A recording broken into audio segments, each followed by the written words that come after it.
Hey, everybody. Mike Kelly here with Veterans for America First, and I'm happy to introduce to you Jonathan Jenkins from Maryland District. Is it six, did you say?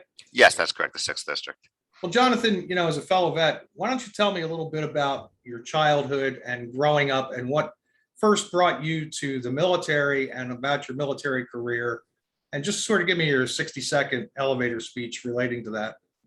Great. So my childhood was, I think, your typical growing up in a Democratic household, union household. I got to see all that. Loved growing up in outside of Philadelphia, originally born in Philly, but then ever since I was home one day, saw Ronald Reagan get shot. I didn't understand what was happening. I was like 11 years old and just got into it from that point. It's like, who's Reagan and what is, Republicanism? And ever since then, it just dawned in my head, oh my God, this is great. This just makes sense. And then between discovering what a Republican is and how Reagan was, and my grandmother, who was an extreme patriot, I just got the hook. And for the rest of my life, that's all I wanted to do is serve people in some sort of way. So actually made her very happy. Then I went into the Marine Corps, which one of the absolute greatest experiences of my life. Love my kids, but right there, number two, Marine Corps, right up there. It's just just a typical American boy wants to go help out, serve his country, serve his nation, and that's it. I'm running now because I believe that we are at an extreme risk of losing what we've built. I was able to fight afar, but now I can't fight at home. That doesn't make sense. We're losing the war within. It's a cultural war, and I'm going to stand up one more time. Okay, I'm going to serve one more time because somebody needs to just take a stand. I think veterans are in a great spot for that. America first resonates with veterans. Yeah, it does. I'm glad you said that. People don't understand, and the opposition always says, well, those of you who say America first are saying America only. And you and I know that that's a myth. That's a label Absolutely. they try and put on us like a straw man argument. And you got to travel maybe a little bit in the Marines. I don't know if you did. I didn't. How long did you serve? So 16 years, was a gunnery sergeant. I didn't finish just because life got in the way as soon as I got back from Iraq. Next thing you know, finishing degrees, family and all that. And I was like, oh man, fell off the contract. But love my time there. Honorably discharged, of course. And yeah, great experience. But my travel was mostly in the United States, except for, of course, when I went to Iraq. So a little bit playing there. However, I've done other traveling to see the rest of the world and also got a greater perspective on the greatness of America. I've been to Colombia, I've been to Mexico, I've been to Saudi Arabia teaching, so I've been around a bit. I go to a lot to Canada. And so, yeah. Yeah, what people don't seem to understand is, I don't know about your religious background. A lot of us are Christian. We don't Christian. talk about, yeah, Yeah. a lot of us are hesitant to talk about our faith, but I think it provides a good basis for a moral understanding of how to conduct our lives. As Francis Schaeffer once said, he wrote the book and did the series, How Then Should We Live? Mm-hmm. And to say America first isn't to say America only, but our Christian ethos is one that is very closely associated with our American ethos, which is to take care of our own Yes. before we take care of others. It's not that we don't want to take care of others. Correct. And that's in relation to our decisions on foreign policy. It has to be with the basis of America first. So I'm glad that you line up in that way. I've argued that the people coming across from our southern border, which are from all around the world, you can't look into their eyes and not feel compassion for them, Mhm. even though they broke the law to get here. Something drove them that far. But you have to have order within a system. And, I have a lot of Democrat friends, and Mhm. they understand the same things. Good Democrats actually do understand that we need to put our own country first. So that was a really good answer. Now, on policy, Yes. I think you probably stand with all the correct policies that a Republican would, or I should say, any normal American. Low taxes, strong defense, free and fair trade. So please tell me your opinion about some of those things. So I agree with that. However, I do believe more of an, I say, I more have an originalist mentality. I believe that federalism should be really kept at bay. I think we need to respect the 10th Amendment much more. I think there's definitely a role for the federal side, especially for anything international, interstate, especially interstate commerce, and making sure that the Constitution is upheld for the individuals. But we got to really watch the overreach. And I think as much as possible, we need to stop passing so much federal legislation, hand it off at the local level first, then counties, then state, and then finally the Fed. So believe in a lot, but I believe we need to cut down a lot of the taxes, of course. We don't have a tax issue, we have a spend issue, and we need to empower the states to take care of themselves.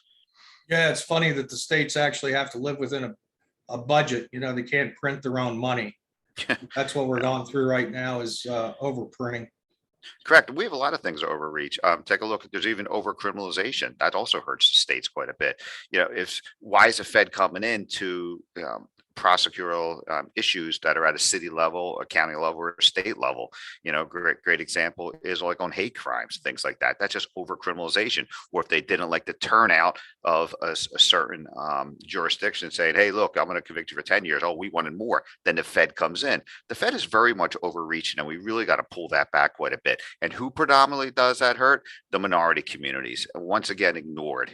Trump did so much to help out the minorities because almost the same thing, right? Over criminalization, the disparity in some of the sentences, and all of a sudden now we're sliding backwards again. Yeah, I agree. I mean, it's something to think about, incarceration and the way we do it.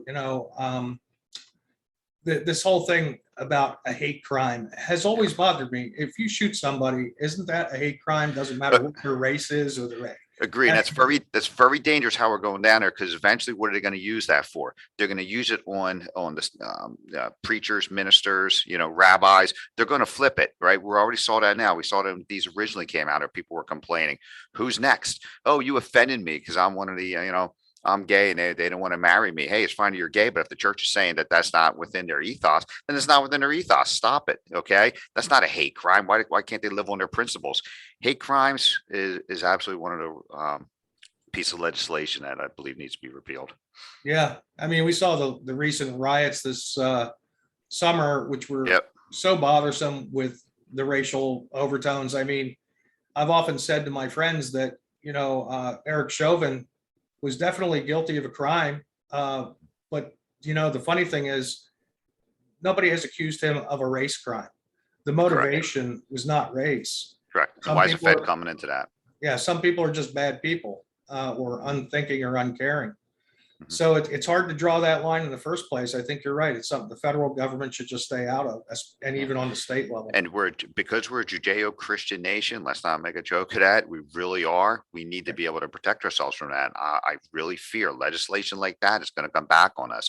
It just makes people feel good, but all it does is penalize people. Yeah, I was a lay minister for a few years, and oh, awesome. One of the things I talked about was, the Bible said, if you can't love your brother who you can see, how can you claim to love God who you can't see? It doesn't matter what their race is, Agree. So well, too, in the Marine Corps, we were just green. You don't see race, you don't see those things. It's just so insane how it's going. Yeah. Oh boy. Yeah. We don't want to go down the critical race theory hole. No, that's that's a rabbit hole that you just can't dig out of. But I will say that they keep saying, well, they're not teaching critical race theory. Yeah, but you're teaching those things that you extrapolate from it. So Kirk, it's the shifting of thought, right? They'll change words on us, like infrastructure. Now they change those words. They're not going to call CRT. They're going to come up with a new term. But it's the continual beating down on kids, the next generation, to believe things that just are not true, making people question everything, question their parents, turning to their neighbors. Oh my God, what are we sliding back to 1939? This is just absolutely getting out of control here. Yeah, when they talk, somebody once said that when the Democrats talk, they're what do they call that? Superimposing their thoughts on us. Yeah. So when they call Republicans racist, they are the ones who are the racists. I know. Just read. All you have to do is read the history of the Democratic Party and read the party of the Republicans was what? Abolitionists. That was their number one goal, right? And slavery. Yeah. So insane. Started the Republican Party, and it was actually called the Black Republicans in the beginning. Yeah. And it was because of the race issue. I was surprised. I actually did my research in the civil rights movement. I'm a child of the 60s, grew up in New York City. And so I studied that a little later in life, and I found out Republicans, by much higher percentages, voted for all the civil rights that exist today. Absolutely, they did. They're the ones that introduced it, passed it. And again, they don't know. But again, a lot of people don't know the basics of even what you call them. So trying to think of the right word, the Clean Water Air, the Clean Air Acts and all Yeah. that. That also was Republican. So many of the things that the Dems are trying to claim their own. No, these are almost all Republican Yeah, the EPA issues was out started, there. the EPA was started by Nixon, you know. There you go. There you go. You know, my two Democrat friends I have three, but two of them have given me solid reasons why they are. The one is an environmentalist, and the other one's his main issue is healthcare. And I had to explain that to him that, hey, look, it was the Republicans, and I've yet to meet the Republican that doesn't want clean air and water, right? Correct. So silly. It's like you said, we're back to the federal overreach. Yes. And I think if we let free enterprise go with Yep. some reasonable constraints, you know, for polluting, we will make a lot of progress. And the same thing's true in the healthcare industry. You know, I am blessed. I don't know about you. I received my Air Force retirement, so I have my medical coverage. So I'm golden. Yep. But I do have friends that don't have the medical coverage, and I think the Republicans do need to do a better job of figuring it out without making it a socialized healthcare system. And I think Trump was on the right track. Well, we don't have a true market strategy, right? I mean, example is the healthcare insurance. Why is it limited to your state? You can buy your car insurance from Italy if you want. I mean, this is just insane. I don't care where you get your healthcare coverage from. If you want to buy it at Walmart, buy it at Walmart. If somebody in Timbuktu has just the right eye care coverage for you, buy it there. We limit the ability for people to go out and self-insure and also pick and choose whatever insurances they want. We do not unleash the market like we should. We do it in so many examples, but we don't do it on healthcare. That's what needs to change. Amen. You know, and I think we need to emphasize that point for those that might listen to this, because you hit on it. It's the government's interference. Yes. They're setting these restrictions. You can only buy insurance within these states. And the states came to agreement on that they have their own state health insurance, and it's horrible idea. Squashing competition. They're setting up mini monopolies. That's all they did. Yeah. And they consolidated over time to make a very few monopolies. Yeah, and then we had the favored nation status that, you know. So China. Yeah, well, you know, in Europe too, they can buy the same drugs. Canada can buy the same drugs for a lower price than Americans, and Trump tried to stop that. As soon as Biden got in, he reversed that. He reversed the border. He reversed drilling and then authorized the Russians. You know, that gets into our foreign relations. Agree. You know, so just complete inconsistency. Yeah, you know, we're locking out a whole country. Oh, except if you sneak in from the southern border. Again, complete inconsistency, not caring. You know, we're CDC again. That's why I'm a big Fire Fauci guy. It's just these people are just out of control here. Yeah. So on foreign relations, you can talk about the border. You can talk about, you know, NATO finally ponying up the money. How we're dealing with adversaries like China and Russia. What are your general thoughts on any of those issues? So really good. We definitely have to close the border. Again, we welcome everybody. We actually bring the most immigrants in for any country that's out there. Let's be very honest, correct? However, get in line. You got to get in line. Why? Because we need to know your mental health, your physical health, your criminal background. It just makes sense. It's the same as what you want in your household. Therefore, our nation, we got to stop that. There is a process for everything. I had a great friend who came here, filed for political asylum. She barely knew English. She learned English. And then what did she do? She took on the American dream. She started working for somebody, went and got a degree, worked for somebody else, got a second degree, started her own business or another business. That's all we want. She came here, filed for political asylum, used the system. And guess what? She's that healthy American, married with kids now, and it just works out. That's how it's supposed to work. But she followed the system. Everybody needs to do that system now. I truly believe that we really do not have a strong NATO, because it's been my experience that most people cannot fight with us, meaning that we have the better equipment, whether it's comm equipment, weapons, or whatnot. And I think we have a lot of people that are on board, but can they truly fight with us? Can they really keep up on the battlefield? Can they keep up on the cyber battlefield? And I don't think we have that. So I think we have a lot of teammates, if you will, but how many are actually have the capabilities to actually go forward with us, and how many have the moral courage to come with us? Because a lot of these countries don't want to tip whose boat? China. Mhm. China has been at war with us for a long time, and we need to admit that, because we need to be at war with them. If somebody says or thinks that they're at war with you, you must treat it as you have to be at war with them. And think about it. If you follow the manifesto, the Communist Manifesto, they want a couple things pop out very prominently. They wanted to take over a major party, major political party. We see that they hijacked completely the Democratic Party. Okay, they wanted to take over the media. Remember, this is writings from 60 some years ago. That now media went from newspapers to now the social media out there, controlling Disney, controlling the cartoons, controlling thought. If you follow what has started happening, and with the communists, this is just their approach, and they have really now have the right people in the White House to let them do whatever they want to do. China is at war with us, and therefore we have to push back on there. We need to hammer them as much economically as possible. And I think that by bringing manufacturing back to the States is one thing. Cybersecurity is another one.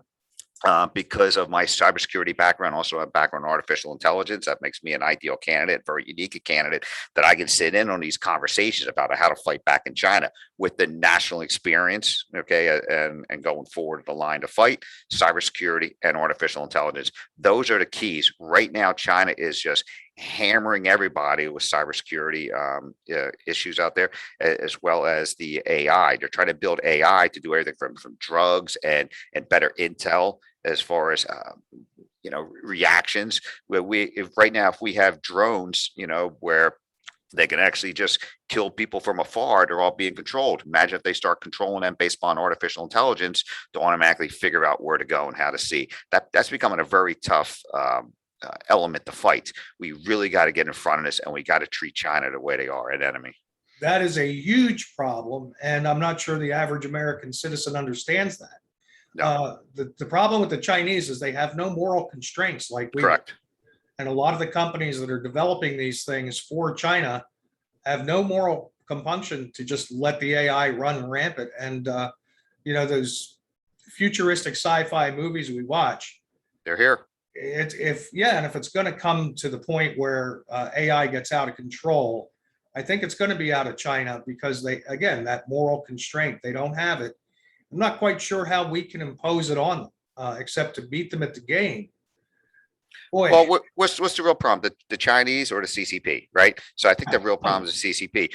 Give an example. The very first donor I had to my campaign was a Chinese woman. She emigrated here many years ago. First one on my campaign. Not saying that's a major issue, but it was just interesting that the first one that recognized an issue, was a Chinese woman. I got a Chinese couple lives right up the street. They were screaming at me weeks ago, like, "Why does everybody think that America's racist?" She's never seen that before. Right. She can't believe it. She just she sent her kids to MIT, like 2 or 3 of them. I know that's not the greatest example of MIT right now, but she's never seen this before. She doesn't understand, and she's like, "How can people think like this?"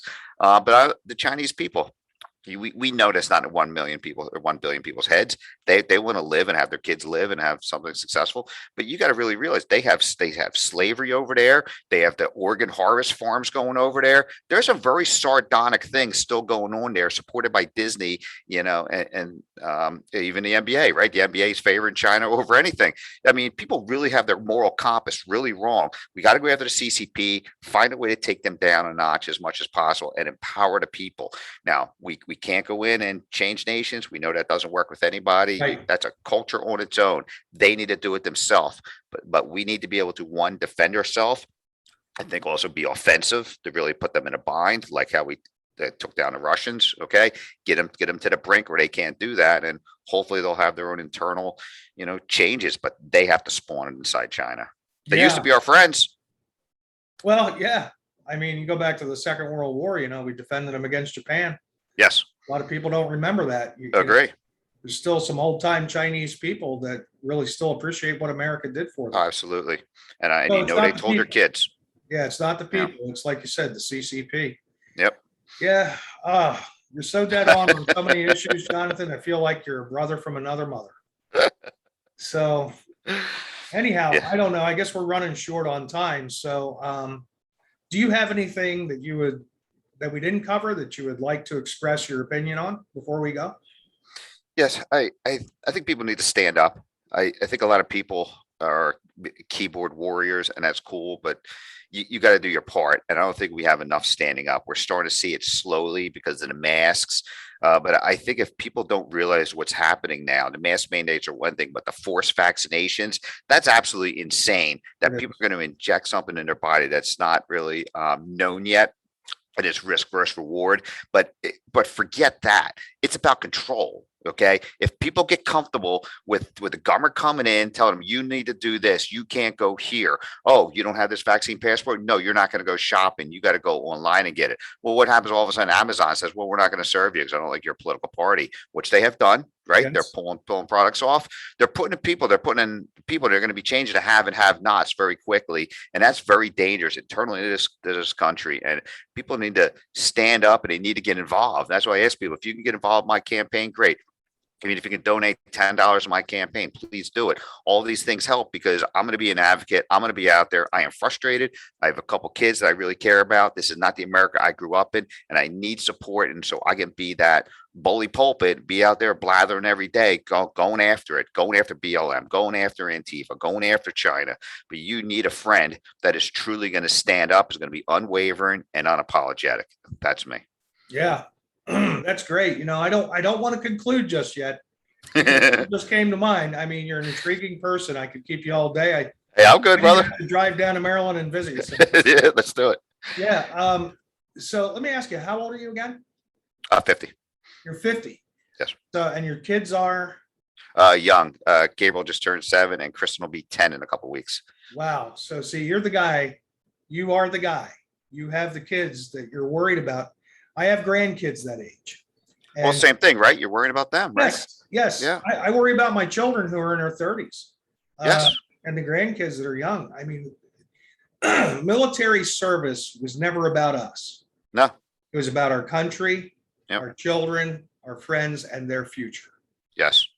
And So I'm just simple. really happy to have gotten to know you a little bit more. Oh, thank you. Jonathan. And we'll put a link at the bottom of the video. I'll have Vlad do that. He'll do the video editing. Awesome. Make sure there's a link to your website. Thank you. We definitely want to encourage people to donate. I know people don't have a lot of money, but like you said, $10. If you can 10 just bucks do helps a lot. $10, Agree. we've got to get more people like you involved in Congress. Mhm. And Thank you. I for- appreciate that. What people don't understand out there is not only did you give service as a veteran, a Marine for 16 years, Mhm. you are the guy that's going to go to Washington, I can tell, and you're going to be a person of service. Oh, You know? yeah. I believe you got to serve every day. I'm not going to lead. I tell the people all the time, I'm not there to lead you. I'm there to represent you. Okay. But it's Okay. also going to be the right thing. Not everybody gives what they want. I had somebody come up about, well, what about increasing unemployment? No, that's probably not my concern. The best unemployment is getting a job. I'll help you with that. You know? But Yeah. yeah, I'm that different guy. Right. Well, thanks for your time, Jonathan. Appreciate it, brother. I'm going to turn the recording over now. And again, I'm going to just encourage people to visit your website when we put Thank the you. link up and gives you some donations. Awesome. Thank you, my friend. All right. Thank you. Take care. Bye. Bye-bye.